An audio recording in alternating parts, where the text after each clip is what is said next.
Si San Pablo nalipay nga naghatag og sulat ngadto sa taga Colosas kay iya kunong nadunggan nga pagkadungog nila sa maayong balita, gipuy-an nila ang paghigugma sa tanang katawhan.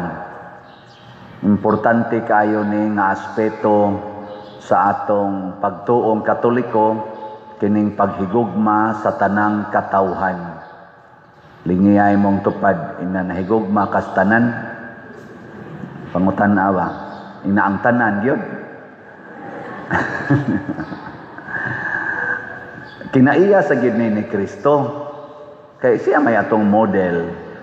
Kinaiya sa nis Ginoo, kay gihigugma sa Dios ang kalibutan. Wa siya mingon kay gihigugma sa Dios ang Israelita, kay gihigugma sa Dios ang Katoliko, kay gihigugma sa Dios sa pamailan, ang Europa, ang Espanya, ang Italia, dili. Ang gihigugma sa Dios ang kalibutan. Pasabot ana ang tibuok katawhan. Mao na kung dili ganita mahigugma sa tanang katawhan, mayawaan kita. Mayawaan gyud. Nya mosugod na ta aning pagkaisipan. Isipan ba kanang ang imo murag lahi ra ba ning pagkaisipan kay ang imo ako, ang ako. Murag inana ba? Okay ra tanang ang imo, ang ako. Nay uban mangawat yun, mabta ni karon ang kaning flood control, perti na nirong sikata kay ang para sa kaayuhan unta sa mga pobre o sa kaayuhan sa mga taong maapektuhan aning pagbaha, gikawat sa mga hakog nga mga leaders o mga contractors na manganiro yung bagong kanang pinakasikat ron sa mga contractors na ay pila to 28 man to giingon pero 40 man kuno to kapin unta ang kanang porting mahalag sakyanan giadto dayos Bureau of Customs duha na lang kabuok koy nahibilin dito sa ilang parkingan, duha na lang kabuok ng lupad ng mga sakyanan. Ambot og naanod bakas baha.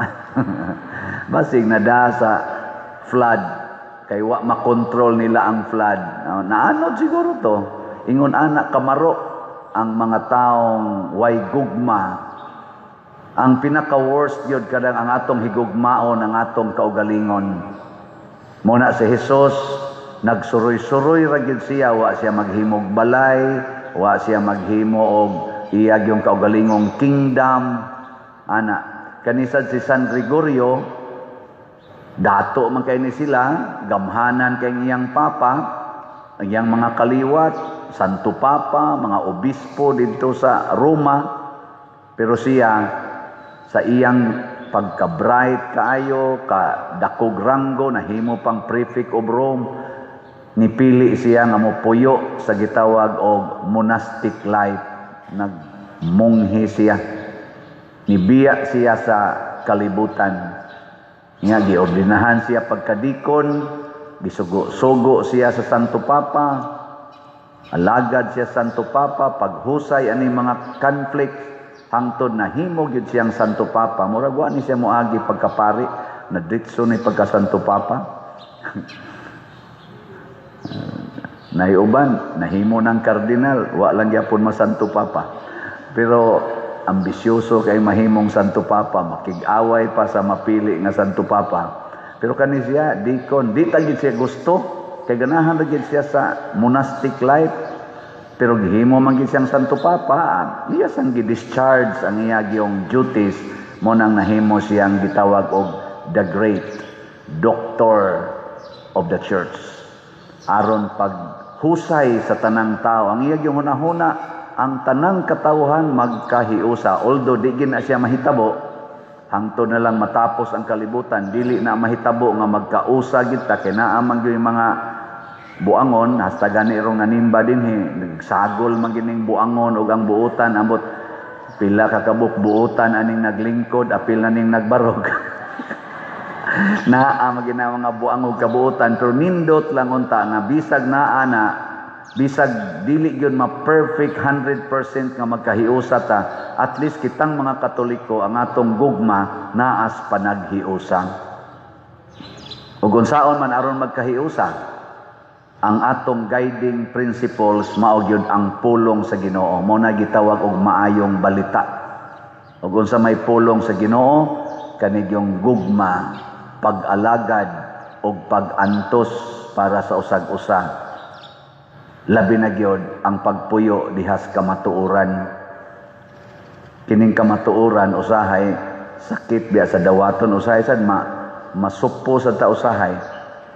Karon lang bag-o na ay ni comment nako, Padre, di ba imong gi-announce pag hatag nimo sa imong gitawag og comprehensive report nga kanang napalit sa San Vicente Ferrer Parish na apil ng imong inuba, nganong gasigi pa makagdadaan na dihas Compostela nga naapil man na sa napalit sa San Vicente Ferrer Parish.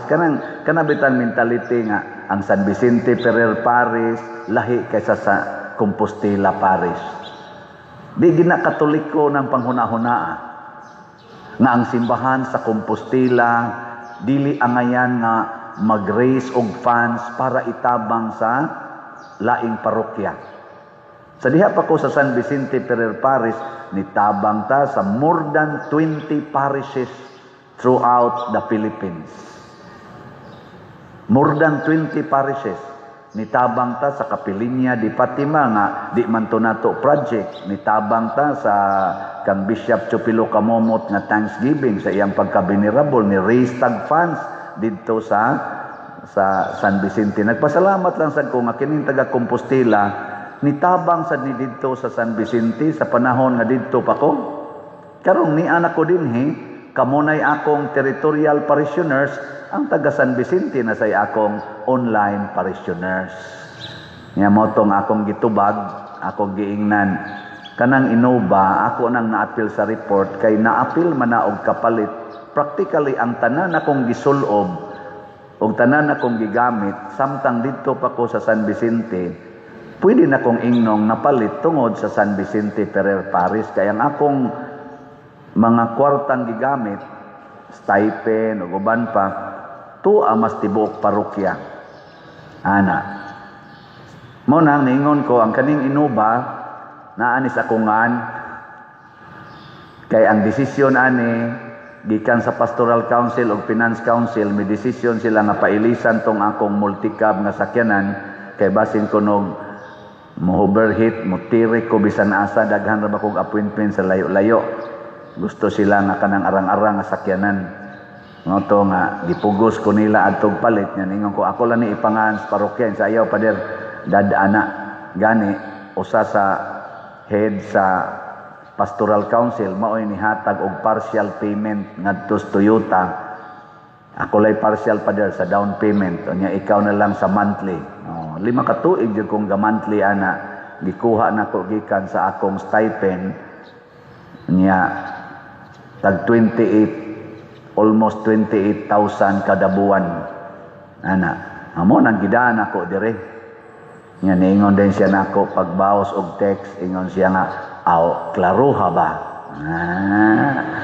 Nako, pila kay natampo niya sa slot, ani, no? Interesado, kaya dyan nakapalit ba juga ni siya slot? Na mga taong ingon, anak, mga isipan kaistanan, may kaayong muduki-duki, basta kwarta na hisgutan, basta mga butang gani nga ma-acquire nila, kusog kay sila mo subay-subay, anak, pero padunita, patabanga, sa mutabang, agi-agi lang ug mutabang man apay pakapinstorya daghan kayo pero pabawiag mga butang pagka kugihanang mamawi og mga butang di na mo'y kinaiya ni Kristo. Si Kristo giaksyon nagbawi sa taga Kolosas, gipangita siya samtang naglakaw siya dito, niingon ni sila, nangita nimo ang tanang tao dinhi na lang ka. Ingon si Jesus, dili na pwede. Muadto gyud ko sa tanan kutob sa kong maabot kay maunay akong misyon. sa pag-anhis kalibutan. Kita sa mga igsoon, ang atong misyon mao ang paghigugma gyud sa tanang tao, ang pag-alagad sa tanang tao dito sa ako lang hisgutan ang sa San Vicente o sa akong gibuhat kay mao sa nay buhaton nato dinhi. Dito pa mi manghatag mig bugas hapit 5 ka kilo nga packed rice, hapit ka 4 kada tuig. Nya mag-average og 2,000 to 3,000 ka pamilya among tagaan. Why pili bisag unsa pay imong relihiyon nga tuwa didto? Nangayo sa mig mga balay, wa say pili basta perting ngilaras imong balay, among himuag balay nakahimo ta dito balay mga 151 ka balay didto. Why pili na? Although di sad mi mamugos og laing kag tinuhuan nya may ka ay lang na katoliko man mo di lang ko magpaayo na akong balay, di lang ko mudawat anang bugas, di lang sad mi mo mamugos. Pero sus hastang laing tinuhuan kusog e mo linya. Masoko pag dili taga ano wa man ko giapel sa lista. Ya kanisa usahay mga chapel leaders timan-an man sada nila ang kana mga dili ba kayo active ba o dili gyud katoliko. Ay nagiapil kini na katoliko do ana mo. Nako amala ayaw mo ana ha, ayaw gyud mo ana. Kun lisod gyud kaayo mo na itong tagaan. Why pili? Kay ang gustos Ginoo higugmaon gyud ang tanan. Muna pasalamat pud ko na ay mamalit na tugslat nga lain-lain sa tinuhuan. Mangabot pa ngadto sa parokya. Mangadto didto. Napay uban to mga pastors, magdapas ilang mga kauban, magpa-picture nako, nya moingon na yon, padir namalit mig slat, nako asa man mong parokya ha? Ay padir dili bitaw mi katoliko. Nako unsa man sa malingaw lamin nimo mo nang nibisita mo diri nako lawi kauwaw nako ani di mo katoliko. Sa dili ana. Adto kog mga restaurants, mukalit lang na aditoy nangaon, mubarog lag kalit, magpa-picture. Nya inig-ingon ako asa di mong parokya ha? Sadi padir kuan mi ana no laig katoliko o laig tinuhuan ngano man di ta pwede maghigugmaay og lain mong tinuhuan, di ta pwede magtinabangay og mag-alagaray og lain mong tinuhuan. Samot na gitang mga katoliko mao na hilas kaayo, laway kaayo kung kitang mga katoliko mismo mag-away-away ta tungod anang mga kwarta, tungod anang butang, mga isipan kay tas tanan. Gilingay mo tupad, hindi ka isipan. Ingna ba? Anong naingon ana mo na? Tungod na kay giyawaan ta. Mauna si Kristo iyang gipapahawa ang mga yawa. Wa ra niya ayuha ang mga masakiton. Ang yawa gi iyang gipapahawa. Ang yawa sa kahakog, yawa sa garbo, yawa niya ng pagpakaroon ingnon.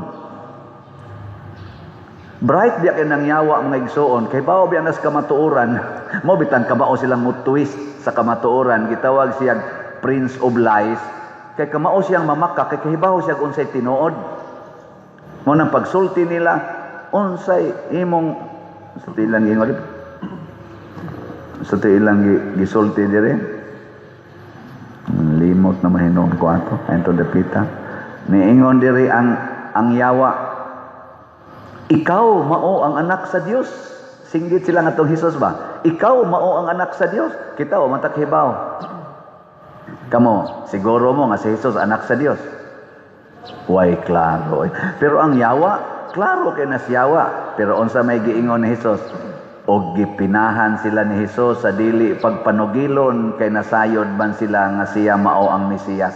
Nganong di man sila papasugilon ni Hesus? Kay ang yawa iyang itwist ang kamatuoran. Muna kon ang atong gisulti dili na gani mo'y atong gipuy-an, mura na tagyawa. Kanang atong gisulti ba, ang atong nakatunan dili mo'y atong puy-an, mura na tagyawa. Nakatawanan kayo ang atong mga lawmakers kasagaran mga lawbreakers.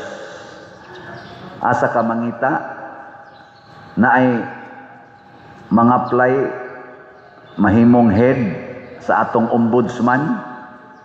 Unya na ay daghang kaso or na ay kaso sa ombudsman.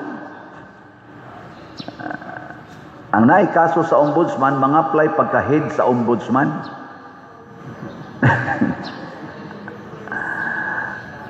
Asa ka mangita ana, legislator og balaod, musupak sa Supreme Court nga desisyon nga ang Supreme Court mao'y tig-interpret sa balaod, siya tig-legislate, di ay tig-interpret. Ang interpretasyon sa tig-interpret, supakon sa legislator. Ang nanong ga-legislate mamog balaod, nga inyo ra madayong supakon, di maday mo ganahan og i-apply ninyo. Nga naman, kay lagi ang nakatunan, dili mao'y gustong puy-an. Kamong mga asawa, ang inyong nakatunan, nga namana mo sa inyong bana tungod kay gihigugma.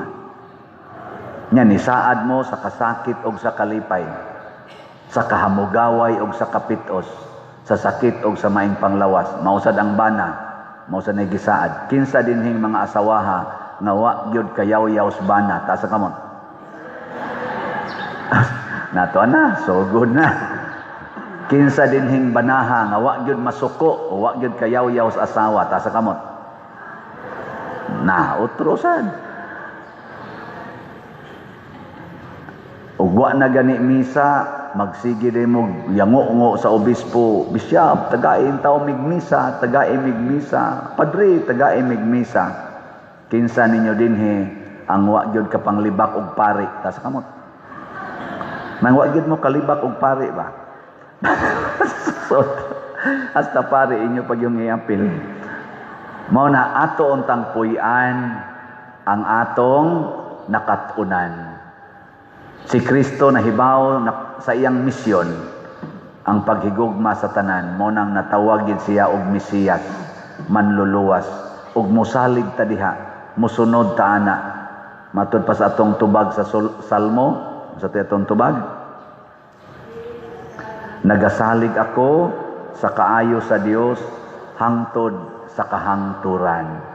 Ako, bisan tuod hinay kayong halin sa atong slat, nagsalig yun ko sa kaayos Ginoo hangtod sa kahangturan.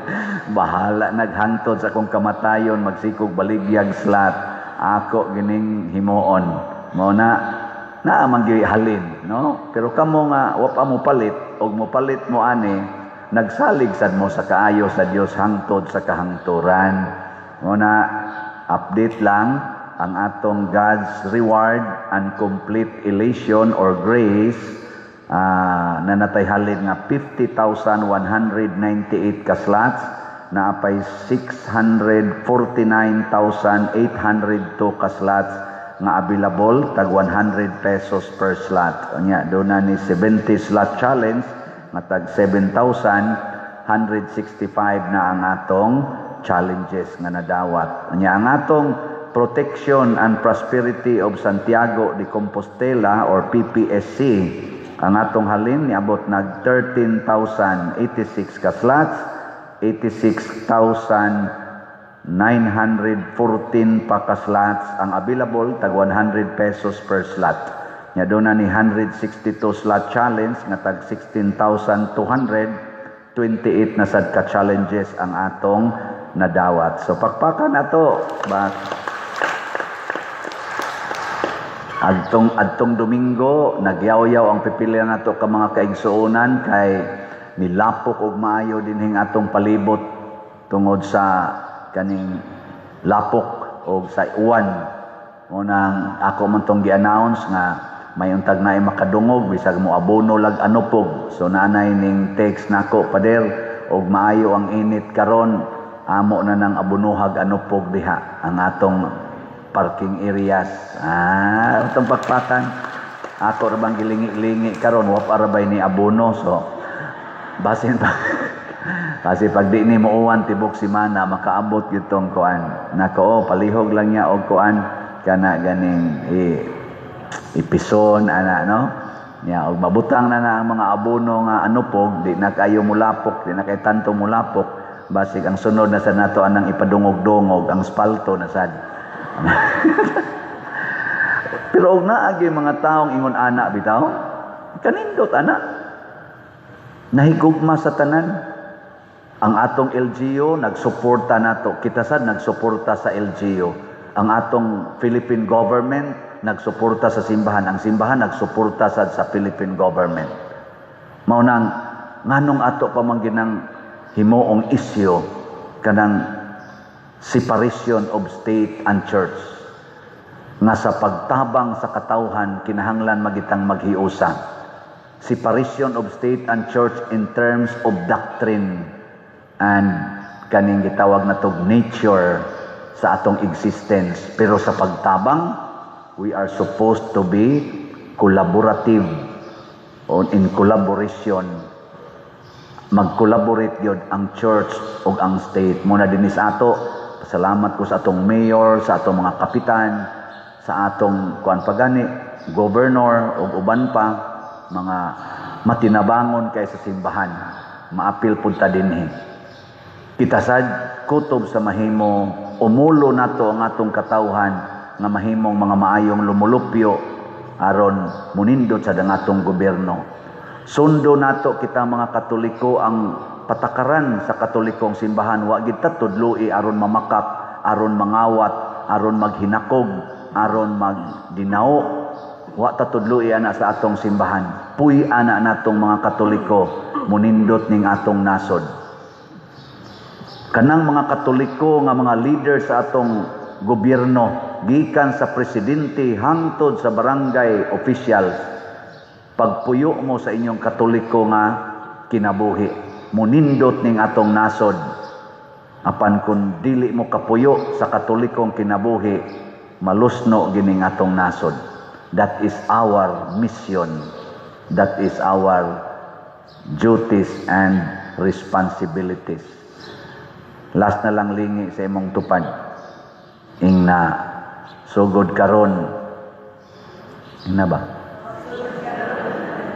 Magpuyo na gyud ko nga magsigig palit og slat. Dita. Ayala na ina magpuyo kong maalagaron. Ana ha?